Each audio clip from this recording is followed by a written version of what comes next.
Hello and welcome to this Wednesday, August 14th, 2019 episode of the Law of Success Mastermind. Today's episode is the second half of Initiative and Leadership, the Law of Success. Your men are your foundation, and your house of leadership will tumble about your ears unless it rests securely upon them.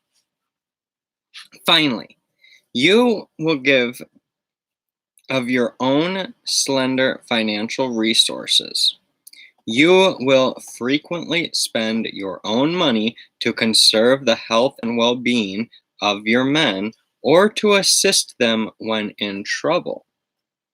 Generally, you get your money back. Very frequently, you must charge it off to profit and loss. Even so, it is worth the cost. When I say that paternalism is essential to leadership, I use the term in its better sense. I do not now refer to that form of paternalism which robs men of initiative, self-reliance, and self-respect. I refer to the paternalism that manifests itself in a watchful care for the comfort and welfare of those in your charge. Excuse me. Soldiers are much like children. You must see that they have shelter, food, and clothing, the best that your utmost efforts can provide. You must see that they have food to eat before you think of your own, that they have each as good a bed as can be provided before you consider where you will sleep. You must be far more solicitous of their comfort than of your own. You must look after their health. You must conserve their strength for not demanding needless exertion of useless labor. And by doing all these things, you are breathing life into what would be otherwise a mere machine. You are creating a soul in your organization that will make the mass respond to you as though it were one man, and that is a spirit. No accurate thinker will judge another person by that which the other person's enemies say about him. And when your organization has this spirit, you will wake up some morning and discover that the tables have been turned, that instead of your constantly looking out for them, they have, without even a hint from you, taken up the task of looking out for you. You will find that a detail is always there to see that your tent, if you have one, is promptly pitched, that the most and the cleanest bedding is brought to your tent, that from some mysterious source 2 eggs have been added to your supper when no one else has any, that an extra man is helping your men give your horse a super grooming, that your wishes are anticipated, that every man is Johnny on the spot, and then you have arrived. You cannot treat all men alike. A punishment that would be dismissed by one man with a shrug of the shoulders is mental anguish for another. A company commander who, for a given offense, has a standard punishment that applies to all is either too indolent or too stupid to study the personality of his men. In his case, justice is certainly blind. Study your men as carefully as a surgeon studies a difficult case, and when you are sure of your diagnosis, apply the remedy. And remember that you apply the remedy to effect a cure, not merely to see the victim squirm. It may be necessary to cut deep, but when you are satisfied as to your diagnosis, don't be diverted from your purpose by any false sympathy for the patient. Hand in hand with fairness in awarding punishment walks fairness in giving credit. Everybody hates a human hog. When one of your men has accomplished an especially creditable piece of work, see that he gets the proper reward. Turn heaven and earth upside down to get it for him. Don't try to take it away from him and hog it for yourself. You may do this and get away with it, but you have lost the respect and loyalty of your men. Sooner or later, your brother officers will hear of it and shun you like a leper. In war, there is glory enough for all. Give the man under you his due. The man who always takes and never gives is not a leader. He is a parasite. There is another kind of fairness, that which will prevent an officer from abusing the privileges of his rank. When you when you exact respect from soldiers, be sure you treat them with equal respect. Build up their manhood and self-respect. Don't try to pull it down. For an officer to be overbearing and insulting in the treatment of enlisted men is the act of a coward. He ties the man to a tree with the ropes of discipline and then strikes him in the face, knowing full well that the man cannot strike back.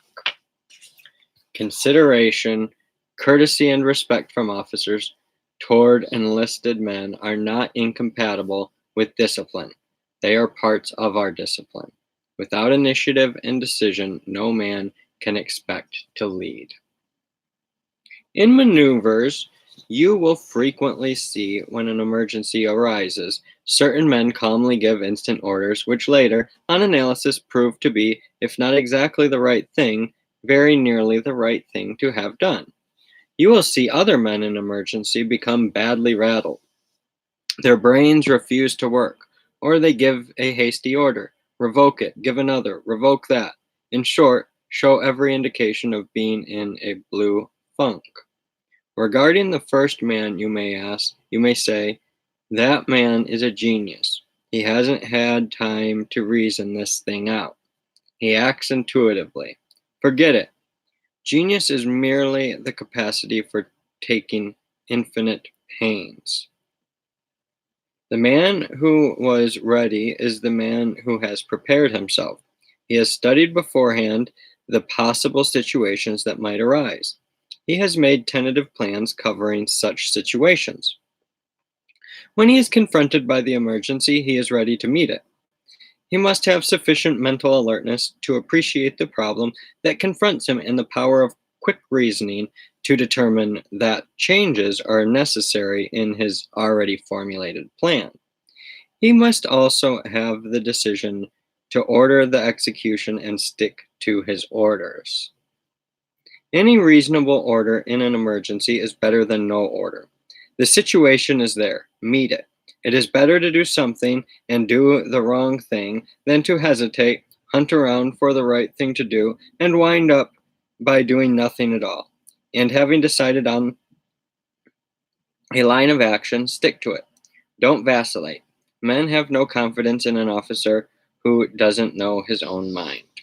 Occasionally, you will be called upon to meet a situation which no reasonable human could anticipate. If you have prepared yourself to meet other emergencies which you could anticipate, the mental training you have thereby gained will enable you to act promptly and with calmness. You must frequently act without orders from higher authority. Time will not permit you to wait for them. Here again enters the importance of studying the work of officers above you.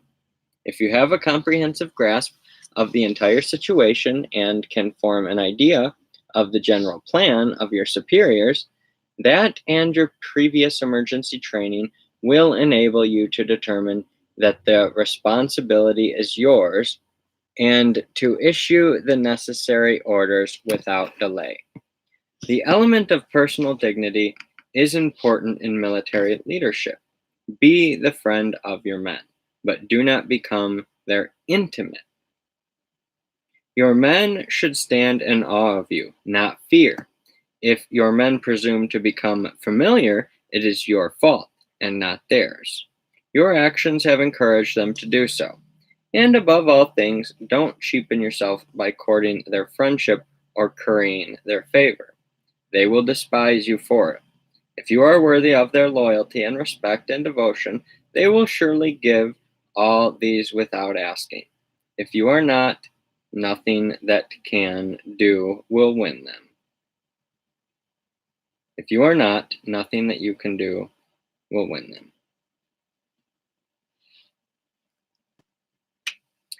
And that's worthy of their loyalty and respect. It is exceedingly difficult for an officer to be dignified while wearing a dirty, spotted uniform and a 3 days stubble of whiskers on his face. Such a man lacks self-respect, and self-respect is an essential of dignity. There may be occasions when your work entails dirty clothes and an unshaved face. Your men will look that way. At such times, there is ample reason for your appearance. In fact, it would be a mistake to look too clean. They would think that you were not doing your share. But as soon as this unusual occasion has passed, set an example for personal neatness. And then I would mention courage. Moral courage you need as well as mental courage. That kind of moral courage which enables you to adhere without faltering to a determined course of action, which your judgment has indicated is the best suited to secure the desired results.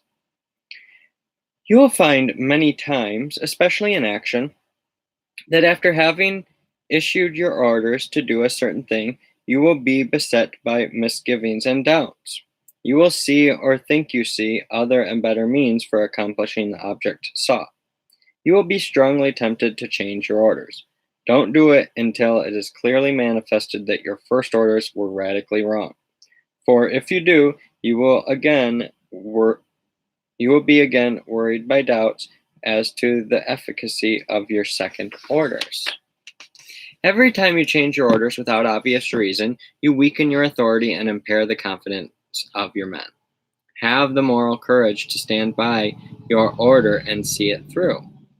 Moral courage further demands that you assume the responsibility for your own acts. If your subordinates have loyally carried out your orders and the movement you directed is a failure, the failure is yours, not theirs. Yours would have been the honor had it been successful. Take the blame if it results in disaster. Don't try to shift it to a subordinate and make him the goat. That is a cowardly act. Furthermore, you will need moral courage to determine the fate of those under you. You will frequently be called upon your recommendations for promotion or demotion of officers and non-commissioned officers in your immediate command. Keep clearly in mind your personal integrity and the duty you owe your country. Do not let yourself be deflected from a strict sense of justice by feelings of personal friendship. If your own brother is your second lieutenant and you find him unfit to hold his commission, eliminate him. If you don't, your lack of moral courage may result in the loss of valuable lives.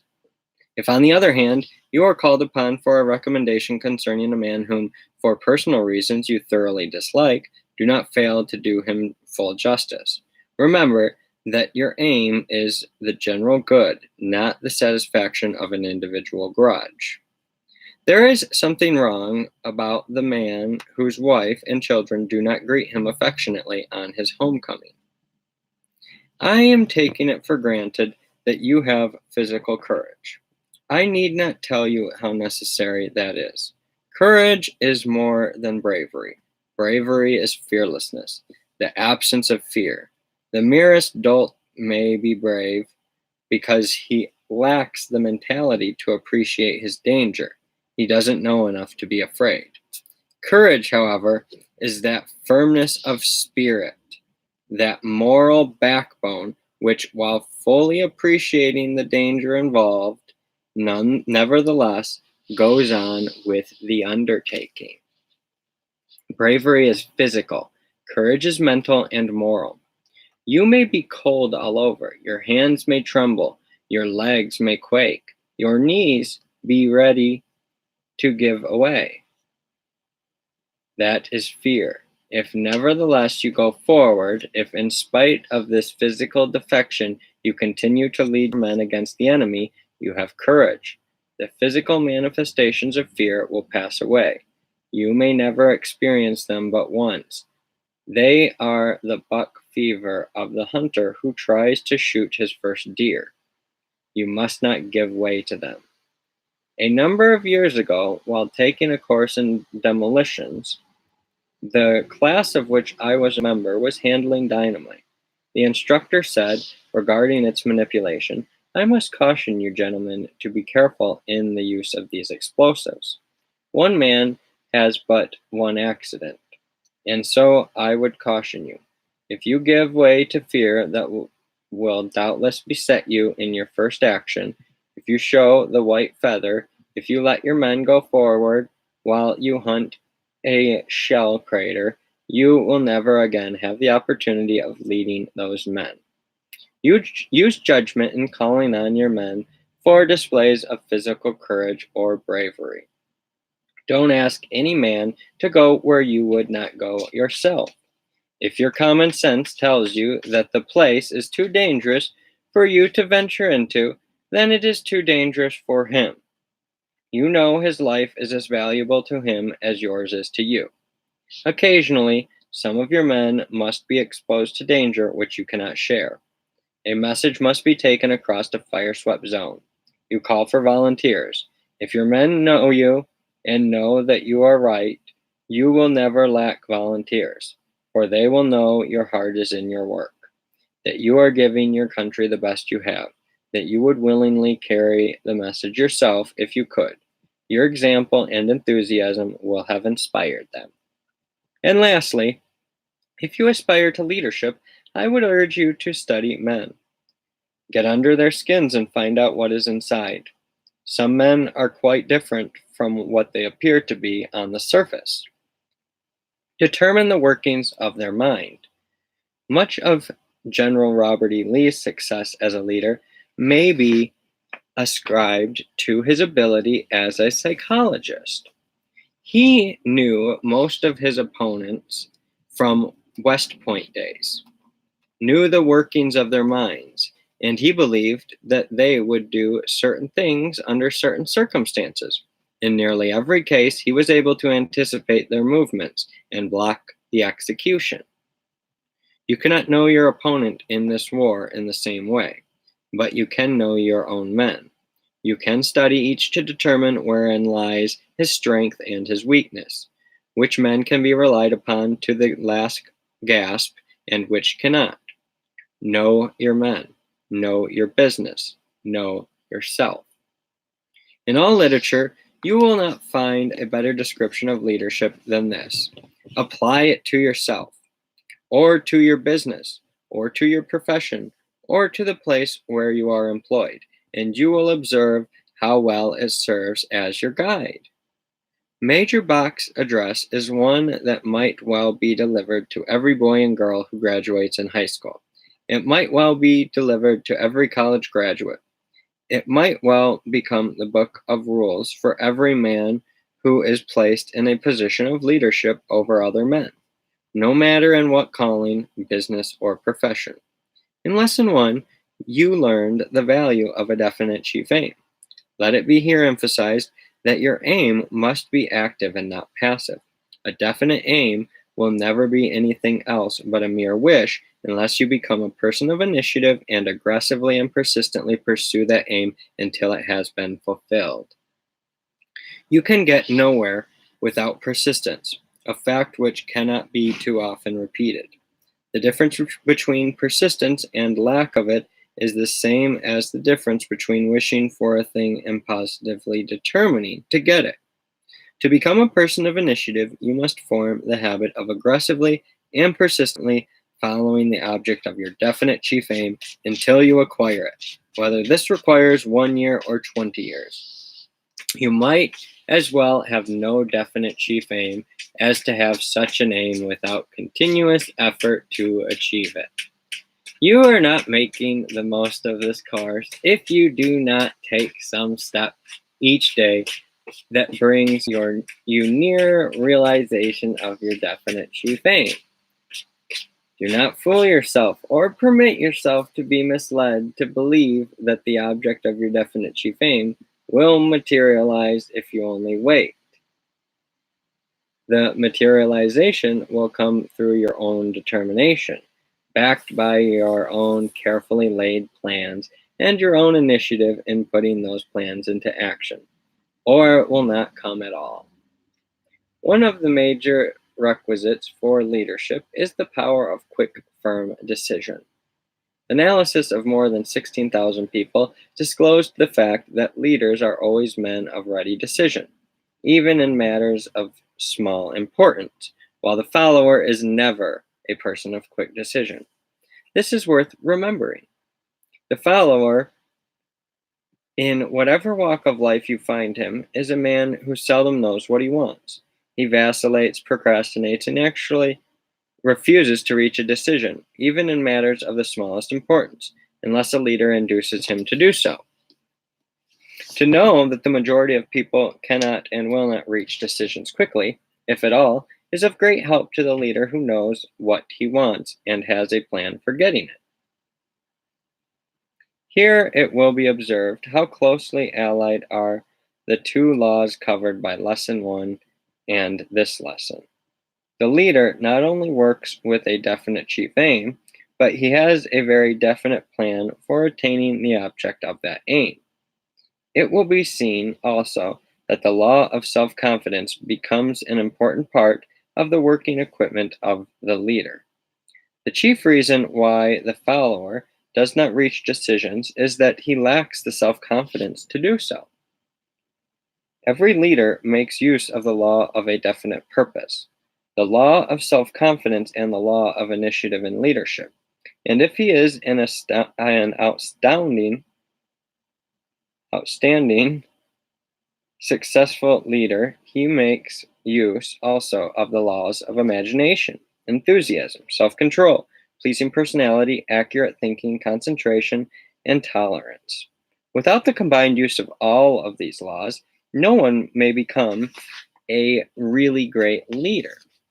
Omission of a single one of these laws lessens the power of the leader proportionately.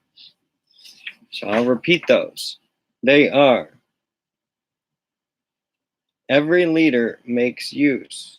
Okay, so we'll start at the beginning.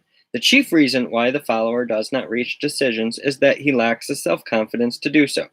Every leader makes use of the law of a definite purpose, the law of self-confidence, and the law of initiative in leadership.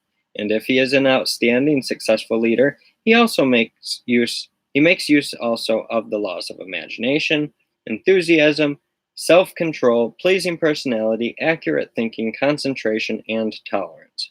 Without the combined use of all these laws, no one may become a really great leader.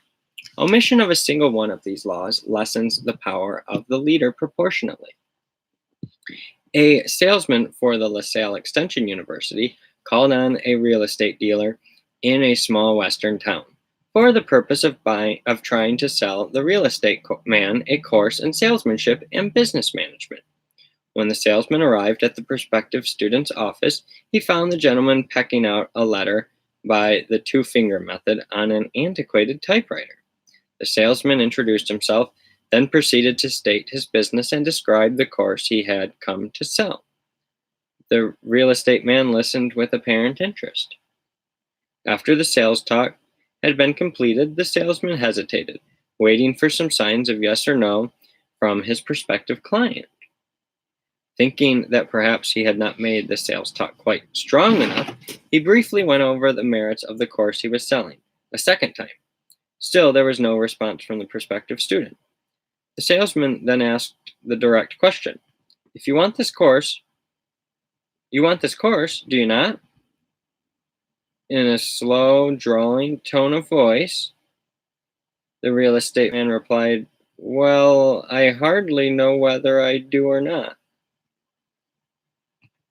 No doubt he was telling the truth, because he was one of the millions of men who find it hard to reach decisions. Being an able judge of human nature, the salesman then arose, put on his hat, placed his literature back in his briefcase, and made ready to leave.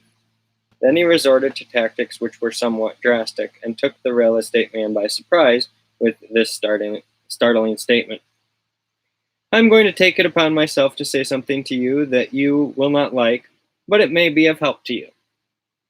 Take a look at this office in which you work. The floor is dirty, the walls are dusty, the typewriter you are using looks as if it might be the one Mr. Noah used in the ark during the big flood. Your pants are bagged at the knees, your collar is dirty, your face is unshaved, and you have a look in your eyes that tells me you are defeated. Please go ahead and get mad. That's just what I want you to do, because it may shock you into doing some thinking that will be helpful to you and to those who are dependent upon you. You can see in my imagination the home in which you live, several little children. I can see in my imagination the home in which you live, several little children, none too well dressed, and perhaps none too well fed. A mother whose dress is 3 seasons out of style, whose eyes carry the same look of defeat that yours do. This little woman whom you married has stuck by you, but you have not made good in life as she had hoped when you were first married that you would. Please remember that I am not talking to a prospective student, because I would not sell you this course at this particular moment if you offered to pay cash in advance, because if I did, you would not have the initiative to complete it. And we want no failures on our student list. The talk I am now giving you will make it impossible, perhaps, for me to ever sell you anything, but it is going to do something for you that has never been done before. Perhaps it makes you think. Now, no, jeez. Now I will tell you in a very few words, exactly why you are defeated. Why you are pecking out letters on an old typewriter in an old dirty office in a little town. It is because you do not have the power to reach a decision. All your life you have been forming the habit of dodging the responsibility of reaching decisions until you have come now to where it is well nigh impossible for you to do so. If you had told me you wanted the course or that you did not want it, I would have sympathized with you, because I would have known that lack of funds was what caused you to hesitate. But what did you say? Why, you admitted you did not know whether you wanted it or not. If you will think over what I have said, I am sure you will acknowledge that it has become a habit with you to dodge the responsibility of reaching clear-cut decisions on practically all matters that affect you. No man may become an accurate thinker until he learns how to separate mere gossip and information from facts. Back to the story. The real estate man sat glued in his chair, with his under jaw dropped. His eyes bulged in astonishment, but he made no attempt to answer the biting indictment. The salesman said goodbye and started for the door. After he had closed the door behind him, he again opened it, walked back in with a smile on his face, took his seat in front of the astonished real estate man, and explained his conduct in this way. I do not blame you at all if you feel hurt at my remarks. In fact, I sort of hope that you have been offended. But now let me say this, man to man, that I think you have intelligence and I am sure you have ability, but you have fallen into a habit that has whipped you. No man is ever down and out until he is under the sod. You may be temporarily down, but you can get up again, and I am just sportsman enough to give you my hand and offer you a lift, if you will accept my apologies for what I have said. You do not belong in this town. You would starve to death in the real estate business in this place. Even if you were a leader in your field, get yourself a new suit of clothes, even if you have to borrow the money with which to do it.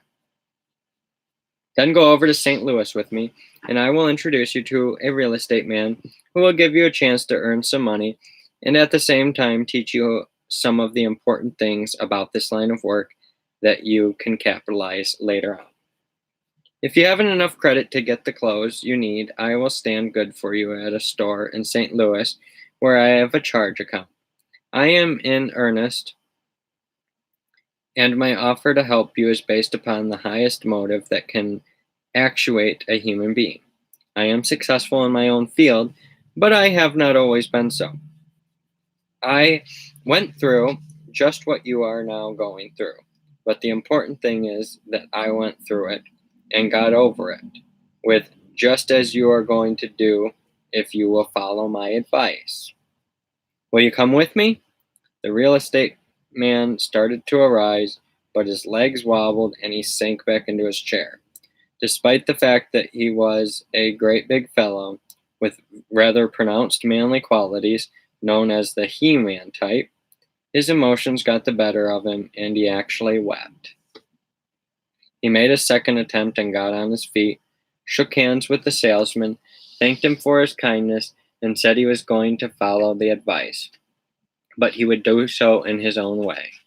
Calling for an application blank, he signed for the course on salesmanship and business management, made the first payment in nickels and dimes, and told the salesman he would hear from him again. 3 years later, this real estate man had an organization of 60 salesmen and one of the most successful real estate businesses in the city of St. Louis. The author of this course, who was advertising manager of the LaSalle Extension University at the time of this incident happened, has been in the real estate man's office many times and has observed him over a period of more than 15 years. He is an entirely different man from the person interviewed by the LaSalle salesman over 15 years ago. And the thing that made him different is the same that will make you different. It is the power of decision, which is so essential to leadership. The real estate man is now a leader in the real estate field. He is directing the efforts of other salesmen and helping them to become more efficient. This one change in his philosophy has turned temporary defeat into success. Every new salesman who goes to work for this man is called into his private office before he is employed and told the story of his own transformation, word for word, just as it occurred when the LaSalle salesman first met him in his shabby little real estate office. Some 18 years ago, the author of this course made his first trip to the little town of Lumberport, West Virginia. At that time, the only means of transportation leading from Clarksburg, the largest nearby center, to Lumberport was the Baltimore and Ohio Railroad and an interurban electric line which ran within 3 miles of the town, which one could walk the 3 miles if he chose. Upon arrival at Clarksburg, I found that the only train going to Lumberport in the forenoon had already gone, and not wishing to wait for the later afternoon train, I made the trip by trolley, with the intention of walking the 3 miles. On the way down, the rain began to pour, and those 3 miles had to be navigated on foot through deep yellow mud. When I arrived at Lumberport, my shoes and pants were muddy, and my disposition was none the better for the experience. The first person I met was V.L. Horner, who was then cashier of the Lumberport Bank. In a rather loud tone of voice, I asked him, "Why do you not get a trolley line extended from the junction over to Lumberport so your friends can get in and out of town without drowning in mud?" "Did you see a river with high banks at the edge of the town as you came in?" he asked. I replied that I had seen it. "Well," he continued, "that's the reason we have no streetcars running into town. The cost of a bridge would be about $100,000, and that is more than the company owning the trolley line is willing to invest. We have been trying for 10 years to get them to build a line into town." "Trying?" I exploded. "How hard have you tried?" "We have offered them every inducement we could afford, such as free right-of-way from the junction into town and free use of the streets, but the bridge is the stumbling block. They simply will not stand the expense. Claim they cannot afford such an expense for the small amount of revenue they would receive from the 3 mile extension." Then, the law of success philosophy began to come to my rescue. I asked Mr. Horner if he would take a walk over to the river with me that we may look that we might look at the spot that was causing so much inconvenience. He said he would be glad to do so. When we got to the river, I began to take inventory of everything in sight. I observed that the Baltimore and Ohio Railroad tracks ran up and down the river banks on both sides of the river, that the county road crossed the river on the rickety wooden bridge, both approaches to which were over several strands of railroad track, as the railroad company had its switching yards at that point. While we were standing there, a freight train blocked the crossing, and several teams stopped on both sides of the train, waiting for an opportunity to get through. The train kept the road blocked for about 25 minutes. With this combination of circumstances in my mind, it required but little imagination to see that the three different parties were or could be interested in the building of a bridge, such as would be needed to carry the weight of a streetcar. It was obvious that the Baltimore and Ohio Railroad Company would be interested in such a bridge because that would remove the county road from their switching tracks and save them a possible accident on the crossing, to say nothing of much loss of time and expense in cutting trains to allow teams to pass. It was also obvious that the county commissioners would be interested in the bridge because it would raise the county road to a better level and make it more serviceable to the public. And of course, the street railway company invested in the bridge, but it did not wish to pay the entire cost. All these facts passed through my mind as I stood there and watched the freight train being cut for the traffic to pass through. A definite chief aim took place in my mind, also a definite plan for its attainment. The next day, I got together a committee of townspeople, consisting of the mayor, councilmen, and some leading citizens, and called on the division superintendent of the Baltimore and Ohio Railroad Company at Grafton. We convinced him that it was worth one-third of the cost of the bridge to get the county road off his company's tracks. Next, we went to the county commissioners and found them to be quite enthusiastic over the possibility of getting a new bridge by paying for only one-third of it.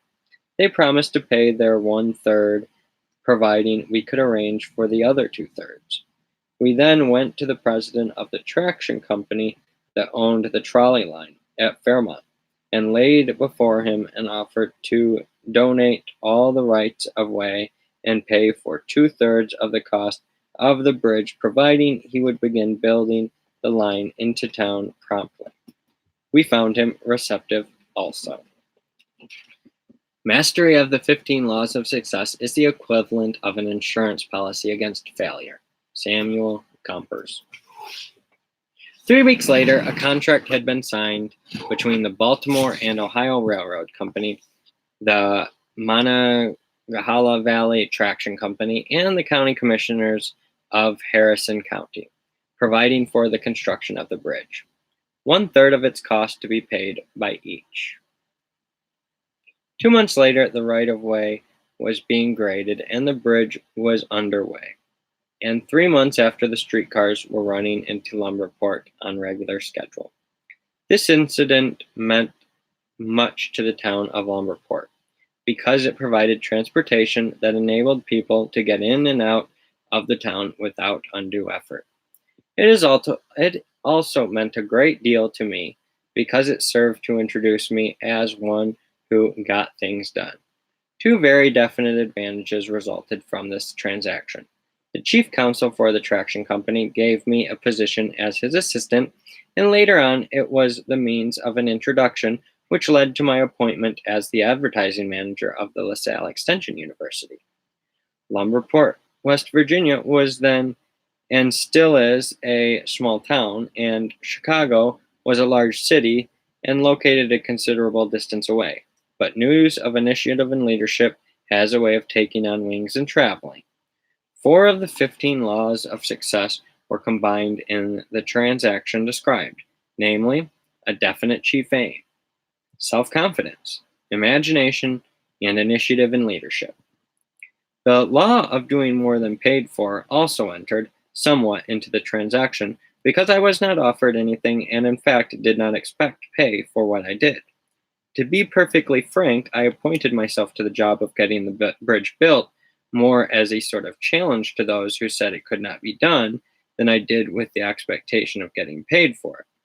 By my attitude, I rather intimated to Mr. Horner that I could get the job done, and he was not slow to snap me up and put me to the test.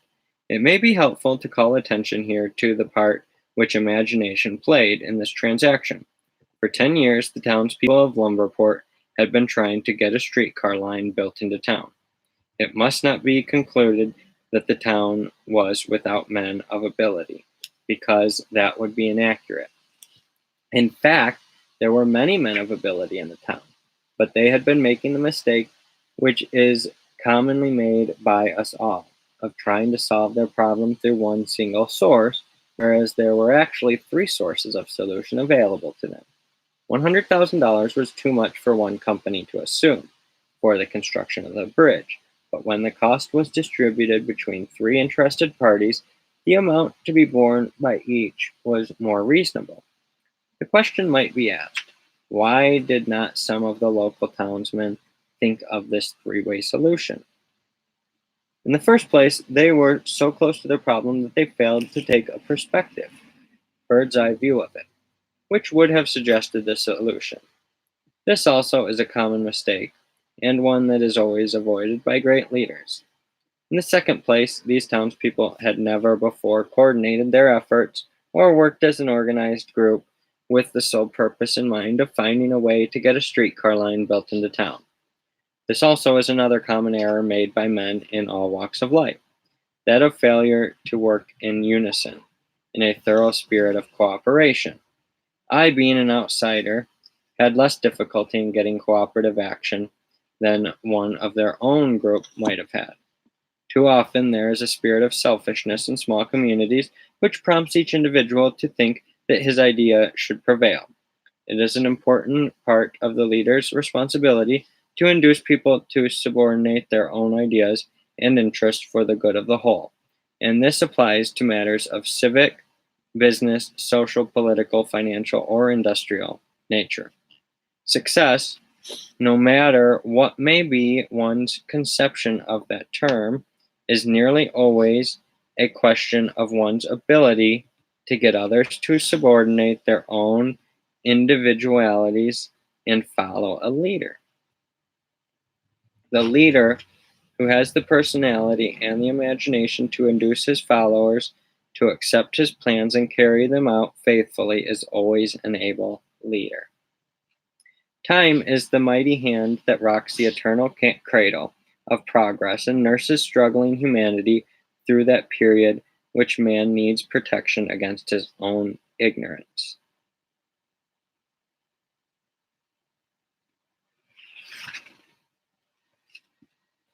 The next lesson on imagination will take you still further into the art of tactful leadership. In fact, leadership and imagination are so closely allied and so essential for success that one cannot be successfully applied without the other. Initiative is the moving force that pushes the leader ahead, but imagination is the guiding spirit that tells him which way to go. Imagination enabled the author of this course to analyze the Lumberport Bridge problem, break it up into its three component parts, and assemble these parts in a practical working plan. Nearly every problem may be so broken up into parts which are more easily managed as parts than they are when assembled as a whole. Perhaps one of the most important advantages of imagination is that it enables one to separate all problems into their component parts and to reassemble them in more favorable combinations. It has been said that all battles in warfare are won or lost not on the firing line, after the battle begins, but back of the lines, through the sound strategy or the lack of it, used by the generals who plan the battles. What is true of warfare is equally true in business and in most other problems which confront us throughout life. We win or lose according to the nature of the plans we build and carry out, a fact which serves to emphasize the value of the laws of initiative and leadership, imagination, self confidence, and a definite chief aim.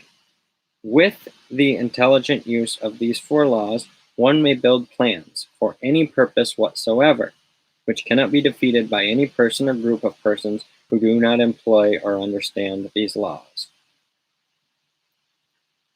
Those are the laws of initiative and leadership, imagination, self confidence, and a definite chief aim. Life is not a goblet to be drained, it is a measure to be filled. Hadley. There is no escape from the truth here stated. Organized effort is effort which is directed according to a plan that was conceived with the aid of imagination, guided by a definite chief aim, and given momentum with initiative and self-confidence. These four laws blend into one and become a power in the hands of a leader. Without their aid, effective leadership is impossible. You are now ready for the lesson on imagination. Read that lesson with the thought in mind of all that has been here stated, and it will take on a deeper meaning.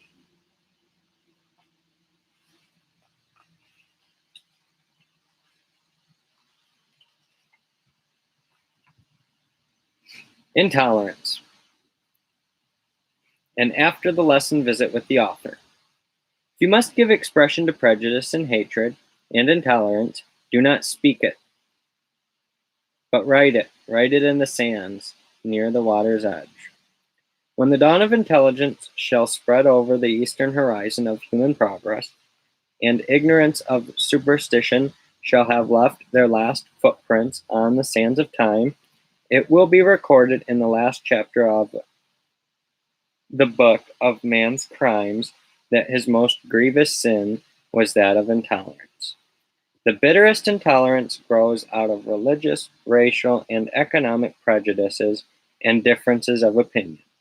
How long, O God, until the poor mortals we understand the folly, until we poor mortals will understand the folly of trying to destroy one another because we are of different religious beliefs and racial tendencies?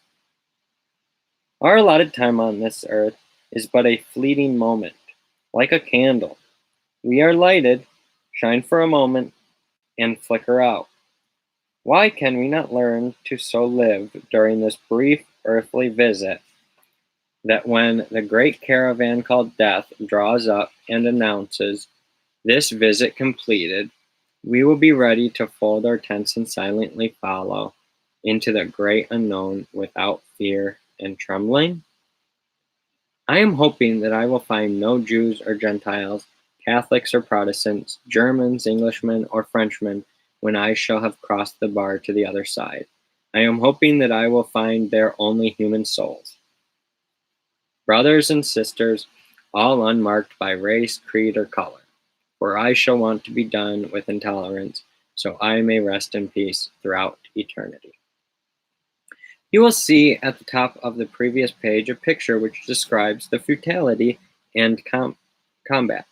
The two male deer have engaged in a fight to the finish, each believing that he will be the winner. Off at the side, the female awaits the victor, little dreaming that tomorrow the bones of both combatants will be bleaching in the sun. Poor foolish animals, someone will say, perhaps, but not very different from the man family. Man engages his brothers in mortal combat because of competition. The three major forms of competition are sex, economic, and religious in nature. 20 years ago, a great educational institution was doing a thriving business and rendering a worthy service to thousands of students. The two owners of the school married two beautiful and talented young women, who were especially accomplished in the art of piano playing. The two wives became involved in an argument as to which one was the more accomplished in this art. The disagreement was taken up by each of the husbands. They became bitter enemies. Now the bones of the once prosperous school lie bleaching in the sun. The two bucks shown in the picture on the previous page locked horns over the attention of the doe. The two man bucks locked horns over the selfsame impulse. In one of the great industrial plants, two young foremen locked horns because one received a promotion which the other believed he should have had. For more than 5 years, the silent undertow of hatred and intolerance showed itself. The men under each of the foremen became inoculated with the spirit of dislike which they saw cropping out in their superiors. Slowly, the spirit of retaliation began to spread over the entire plant. The men became divided into into little cliques. Production began to fall off. Then came financial difficulty and finally bankruptcy for the company. Now the bones of prosperous business lie bleaching in the sun, and the two foremen and several thousand others were compelled to start all over again in another field. Down in the mountains of West Virginia lived two peaceful families of mountain folk, the Hatfields and the McCoys. They had been friendly neighbors for 3 generations. A razorback pig belonging to the McCoy family crawled through the fence into the Hatfield family's cornfield. The Hatfields turned their hound loose on the pig. The McCoys retaliated by killing the dog. Then began a feud that has lasted for 3 generations and cost many lives of the Hatfields and McCoys. In a fashionable suburb of Philadelphia, certain gentlemen of wealth have built their homes. In front of each house, the word intolerance is written. One man builds a high steel fence in front of his house. The neighbor next to him, not to be outdone, builds a fence twice as high. Another buys a new motor car, and the man next door goes him one better by purchasing 2 new cars. One remodels his house, adding a colonial-style porch. The man next door adds a new porch and a Spanish-style garage. For good measure. The big mansion on the top of the hill gives a reception which brings a long line of motor cars filled with people who have nothing in particular in common with the host. Then follows a series of receptions all down the Gold Coast line, each trying to outshine all the others. The Mr., but they don't call him that in fashionable neighborhoods, goes to business in the back seat of the Rolls Royce that is managed by a chauffeur and a footman. Why does he go to business? To make money, of course. Why does he want more money when he already has millions of dollars?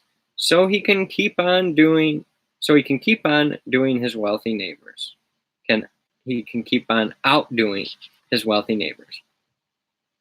Poverty has some advantages. It never drives those who are poverty-stricken to lock horns in the attempt to out-poverty their neighbors. Wherever you see men with their horns locked in conflict, you may trace the cause of the combat to one of the 3 causes of intolerance: religious difference of opinion, economic competition, or sex competition. The next time you observe 2 men engaged in any sort of hostility toward each other, just close your eyes and think for a moment, and you may see them in their transformed nature, very much resembling the male deer shown in the picture above. Off at one side you may see the object of the combat, a pile of gold, a religious emblem, or a female or females. Remember, the purpose of this essay is to tell some of the truth about human nature, with the object of causing its readers to think. Its writer seeks no glory or praise, and likely he will receive neither in connection with this particular subject. Andrew Carnegie and Henry C. Frick did more than any other 2 men to establish the steel industry. Both made millions of dollars for themselves. Came the day when economic intolerance sprang up between them. To show his contempt for Frick, Carnegie built a tall skyscraper and named it the Carnegie Building. Frick retaliated by erecting a much taller building alongside of the Carnegie Building and calling it the Frick Building. These 2 gentlemen locked horns in a fight to finish. Carnegie lost his mind and perhaps more, for all we of this world know. What Frick lost is known only to himself and the keeper of the great records. In memory, their bones lie bleaching in the sun of posterity. The steelmen of today are managing things differently. Instead of locking horns, they now interlock directorates, with the result that each is practically a solidified, strong unit of the whole industry. The steelmen of today understand the difference between the meaning of the words competition and cooperation, a difference which the remainder of us would do well to understand also. In England, the men who own the mines and those who run the labor unions locked horns. Had not the cooler heads unlocked those horns, the bones of the British Empire, including both the owners of industry and the labor unions, should soon have lain bleaching in the sun. 1 year of open combat between the unions and the owners of industry in Great Britain would have meant annihilation of the British Empire. The other nations of the world would have grabbed all the economic machinery now controlled by Britain. Let the leaders of American industry and unionism not forget.